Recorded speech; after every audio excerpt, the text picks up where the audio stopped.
Hi, this is Mary, formerly Cafe di Roma.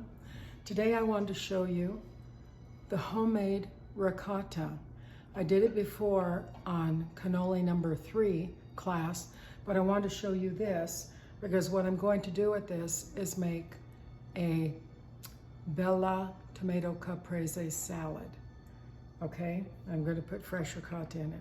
This is for cannolis, manicotti, cheese to put on a spread. Here we go. All right, like I've said before, a 4-year-old can do it. Really, maybe an 8 or 9-year-old can do it. Okay. 2 cups of whole milk. Okay.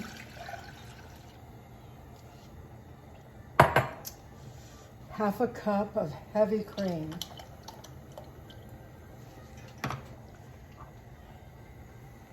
Pinch of salt.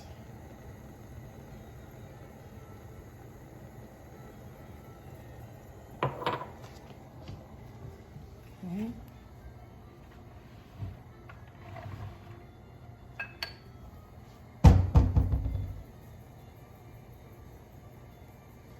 A little bit of salt. And you stir it.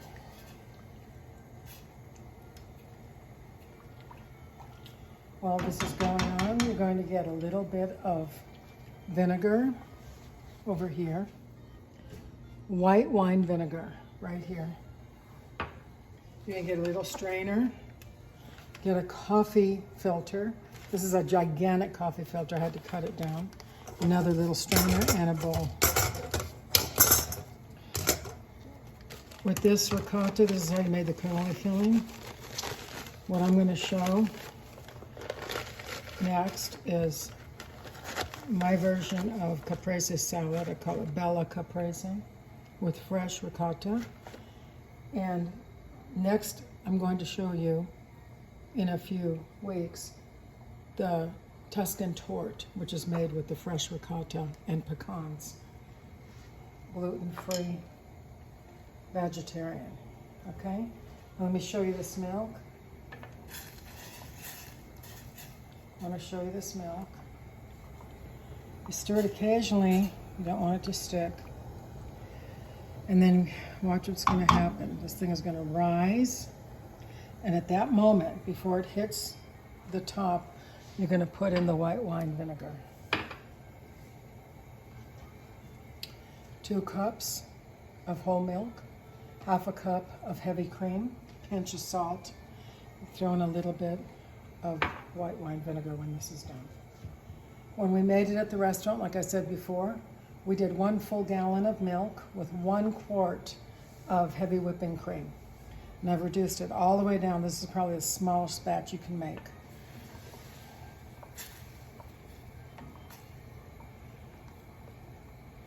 It's so simple.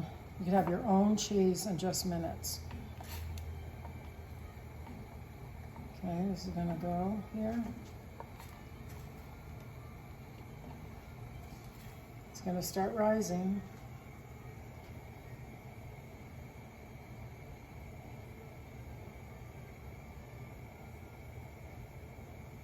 I want you to see it in here. Can you bring it over here? Look. I'm going to start rising. Okay. Kind of don't want to leave the stove because when it zooms, it could make a big mess over your stove if you're not there to pour in the vinegar. In Italy, they use gastric juices of the calf, if you can believe that.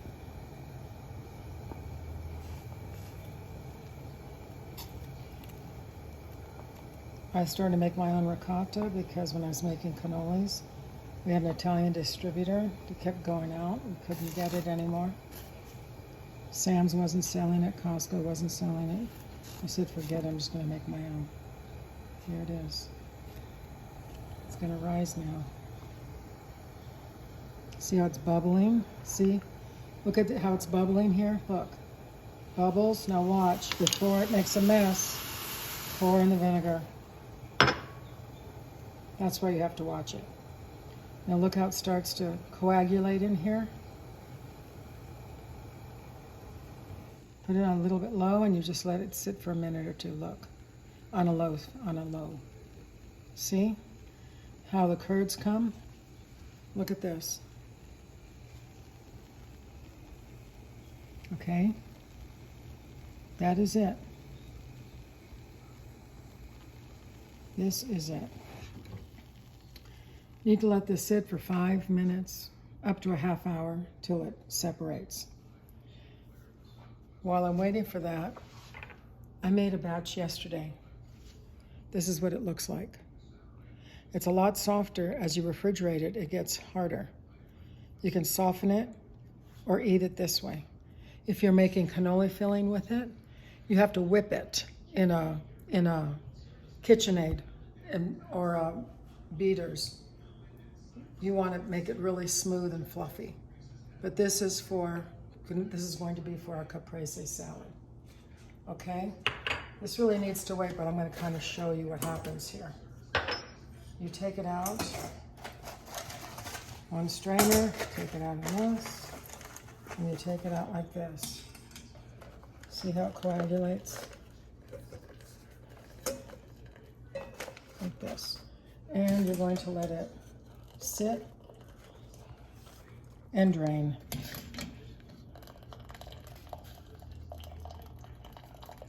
This is ricotta cheese, homemade. I think it's a tremendous thing to know how to do and to show others how to do. Okay? Just keep getting it out. Let it drain. See how it starts to drip? If you have a bigger one, you can even squeeze these, but why bother? Some people use cheesecloths. Just a good coffee filter is all you need. Okay. Fast forward an hour. This is what you get. I just showed you homemade ricotta that nobody's doing. Ciao.